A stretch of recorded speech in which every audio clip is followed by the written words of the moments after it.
Thanks. That's a tough act to follow. You know, I try to get my kids to give me a cheer like that when I get home, and it just doesn't work. So maybe you guys can give them some pointers. Anyway, I am absolutely thrilled to be here. I'm more thrilled that you're here because really taking your own career into your hands and realizing the importance of personal branding is really a major step in the right direction. So I'm very excited about this opportunity. So the title of this talk is The New Brand of You, Developing Strategies to Rebrand Yourself in the Age of Innovation. So how many of you are brands?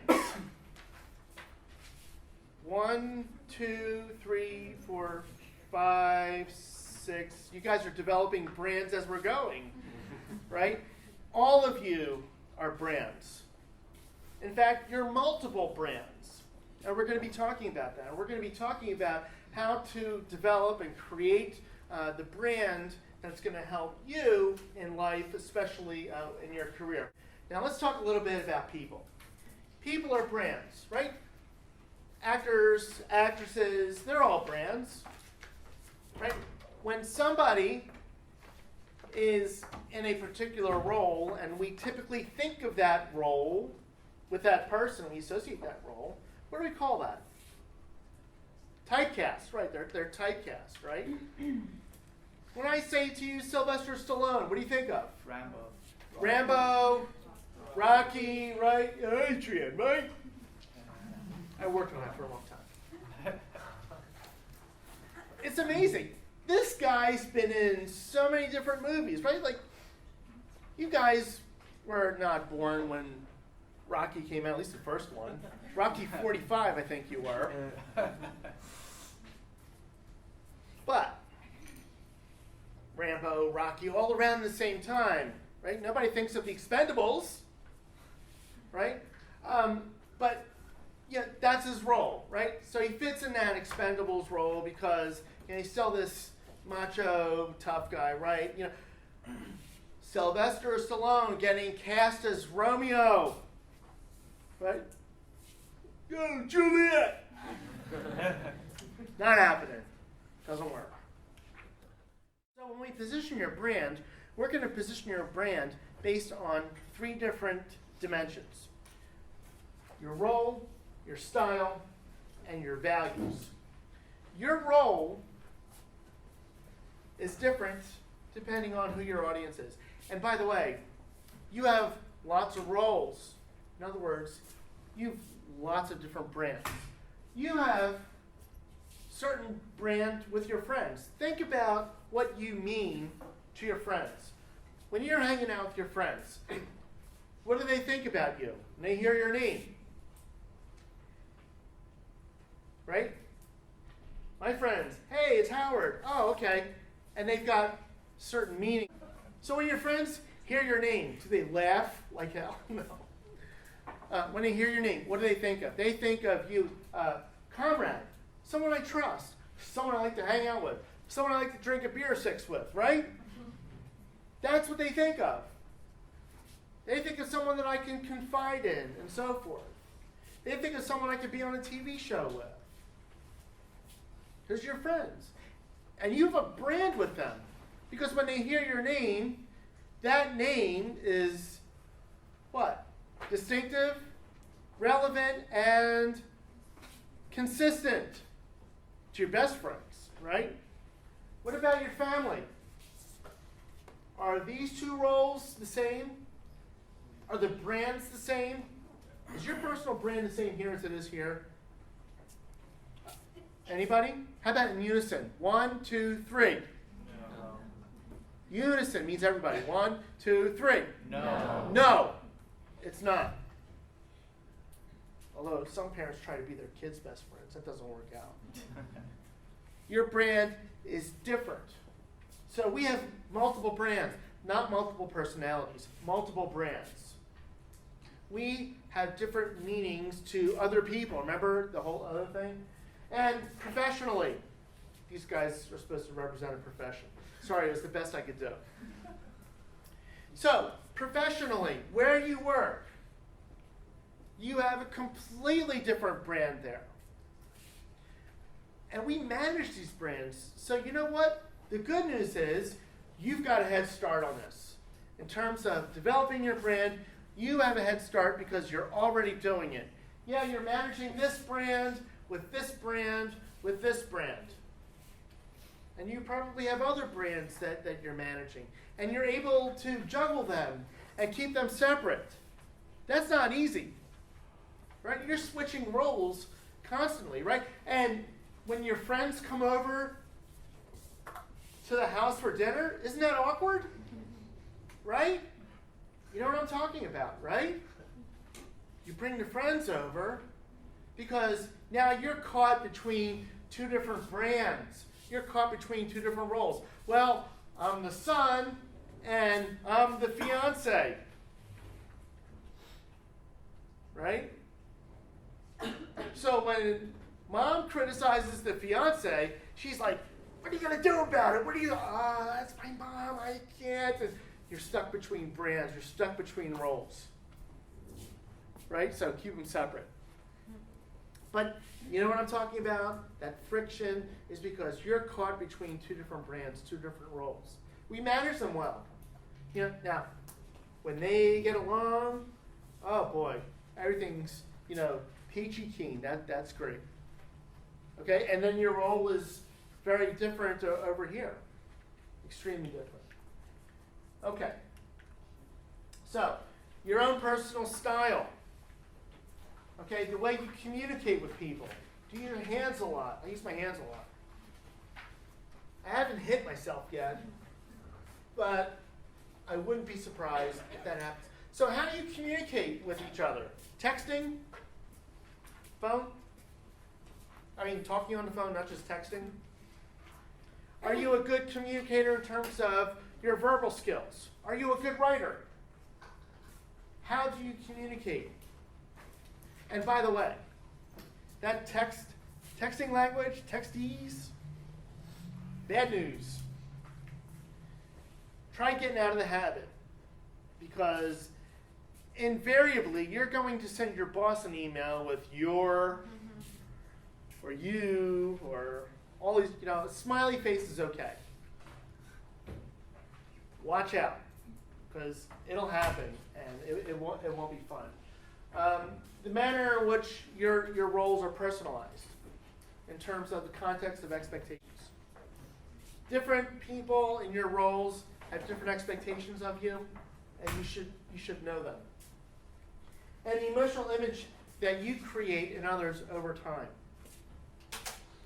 So you are going to create some type of emotional image with other people, friends, family, coworkers. You want that image to be positive. That image needs to be as positive as possible. So that's your style. And again, your values, the things that are important to you, the things that you believe to be true. That's going to define who you are. Do not associate yourself with an organization that is inconsistent with your values. No matter how much you like money, don't sell your values for money. They cannot be sold. Don't do it. That's who you are. And sooner or later, it's going to come out. So avoid that trap. Okay, so in terms of then positioning your brand, we need to come up with a brand positioning statement. This star, that's the wild card. That's for each and every one of you. You fill in your name. So your brand positioning statement is going to include your target audience. You're going to support your statement with information that's going to back it up, evidence. You're going to identify what separates you and a frame of reference.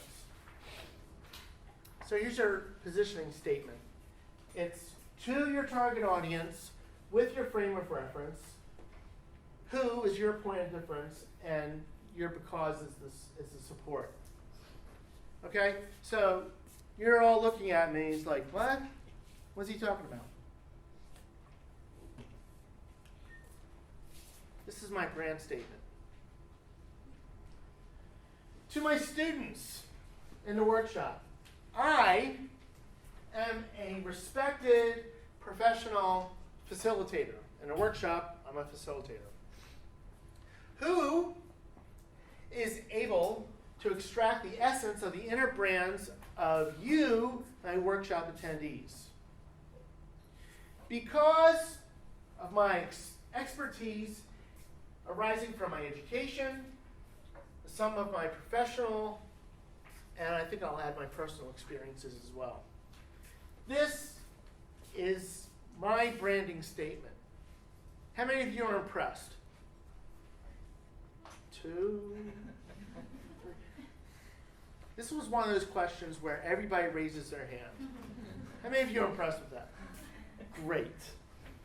How many of you think it took me less than 10 minutes to do that? Hands? Less than 20 minutes?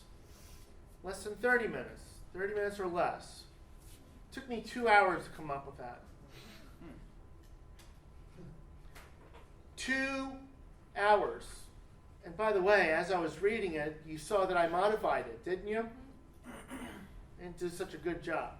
There's always room to fix it. It took me 2 hours. I couldn't believe it when I sat down and I was doing this. That's the approach that you need to be taking. But think about this positioning statement. So this positioning statement for you is going to be your position here. Right? That's your perceptual map. So your positioning statement is really going to define your brand. And everybody's positioning statement is going to be different. But this is how you can start to build your brand. So you have a slide here for you to fill this out. I'm not asking you to do it now, but I want you to do it. Make sure that you have a positioning statement. And don't get frustrated if it takes you more than 10 minutes, or more than 20 minutes, or more than an hour. Don't be frustrated. But make sure it's a good one. Make sure it makes sense. Make sure it's personal to you. Because that's what's going to set you apart. Okay, so once you've positioned yourself, now you're ready to market yourself. So we're in the third phase, right? It's a new world goal from the Fiddler on the Roof. Right? Things are constantly changing. Everything. What's new today is going to be old tomorrow. You know, the changes that we've seen in technology in the last 10 or 15 years are mind-blowing. What's going to happen in the next 20 years or 30 years? You know, when I think of my kids getting older, or what technologies are going to be available to their kids, you know, it's mind-numbing to think that. So, marketing your brand for the 21st century. Well, we need to have 21st century resumes. Your resumes are going to be mostly digitized. Companies are going to be asking for resumes, so you need to be able to figure out how you're going to leverage the internet. Leverage the internet using podcasts. You can create podcasts. Podcasts for free. They could be audio or they could be video as well. But create a podcast with your personal statement, your own personal brand. Right? Respond to companies with your podcast. Awesome. Right? Web pages. How many of you have web pages? That many? You may have your own personal web page, your own personal blog. Social networking. How many of you do social networking? Really? Some of you don't do Facebook? Twitter? Right? Social networking. Wow. Gets your brand out. You know, you can really hit a lot of people very, very quickly. And readers. How many of you use readers? Nobody? Really? What's a reader? You get the information that you like coming to you on your homepage. I'll talk about it in a second. Okay. So, e-resumes. you need to make sure you use an e-resume. Why are e-resumes important? Because most employers use databases to go through the resumes. It used to be back in the day, I love that term, back in the day, back in my day, where I went to the Career Center, and the people in the Career Center would say to me, tell me if I'm right, you need to make sure that your resume looks good, because you're going to get 10, maybe 15 seconds worth of attention on your resume, right? That was bad news for me. I was kidding. All the work that I've done to create my own brand, going to school, and all these people are going to do is give me 15 seconds? No, 10. Really? Well, I thought that was bad news. But if they told you that now, you'd say that's good news. Because when I was sending my resumes out, it was almost, not 100%, but it was almost a guarantee that somebody was going to look at it for at least 10 or 15 seconds. You don't have that luxury. You don't have that luxury because companies now are screening out resumes just on basic keywords. And if that keyword isn't in your resume, they don't even see it. It just goes away. It's not even looked at. So, your e-resume, your resume that you're going to be putting out there on the internet, very, very, very, very important. Most companies are posting jobs online and they're looking for electronic replies. That shouldn't be surprising to you. So, some e-resume strategies. Embed. Take your resume, put it in your email. Don't put it as an attachment.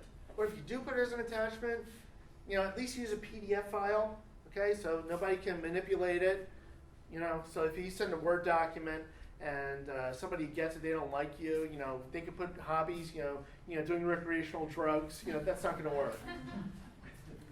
So if you have to make an attachment, make sure you save it as a PDF.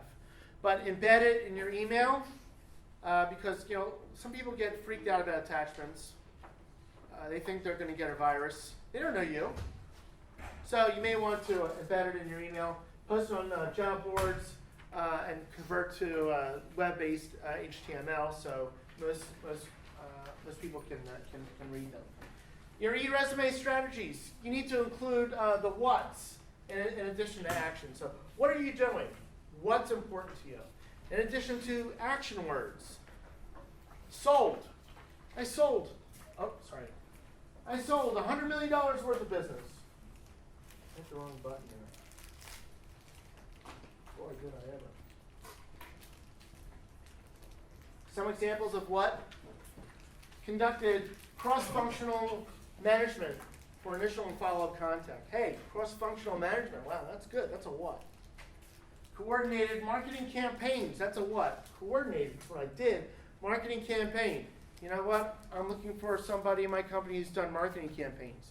Great. Special events. Customer database, product updates, upgrades. These are what's. Function in product management role. Project management role. It's a good one too. Oversaw. You can really load them up. Procurement, allocation, distribution, control, stock levels, and cost compilation analysis. Okay. Identifying some keywords. How do we do that? How do we identify the what's? Go to some websites of professional associations. See what they're talking about. Look at job descriptions. What kind of buzzwords are they putting in job descriptions? So take a look at them and try to include them. Talk to headhunters. Headhunters are a good source of that information. And consult with government publications, all kinds of government publications. Look at online directories, encyclopedias. Look for different acronyms. Acronyms are really important for people in business, especially in government. They love acronyms. Acronyms are real important. They make something really complicated and long to be really complicated and short. There are a number of different books, a couple of books I listed here. 1,500 keywords for big paying jobs. That's exciting. And everything you need to know about electronic resumes. These books are available. I checked on Amazon before the workshops today, and links are still good there. So use the keywords throughout your resumes. You may want to consider a summary of your qualifications. There's a lot of debate as to what's the best resume. And my answer is there is no best resume. It's got to be something that you're confident with, something you're able to express your own particular brand. Okay, some things not to put on a resume. Marital status, often. Children, various. Reason for leaving last job, they insisted that all the employees get to work by 8:45 a.m. every morning. I couldn't work under those conditions. How dare they? The company made me a scapegoat, just like my previous employers.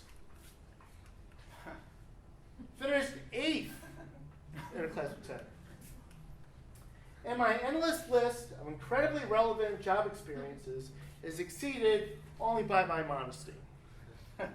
These were actually pulled from resumes, by the way. So, making a podcast, you can go to Podbean. There are a lot of podcasts, websites where you can create a free podcast. Podbean.com, very, very easy to use. I would go through there. You can have a podcast up literally in 5 minutes. Okay, so something like that looks real good in your resume. Gives you a chance to tell everybody what your brand statement is and how you're different from everyone else. So when you create a podcast, speak very slowly. Once you hit the record button and that camera or the microphone or both start running, you start to get a little stage fright and you want to talk a little too fast. Slow down. The slower you go, the much better and clearer you will sound. Run through it and do 2, 3, 4, maybe 500 takes if you have to, but make sure it's right.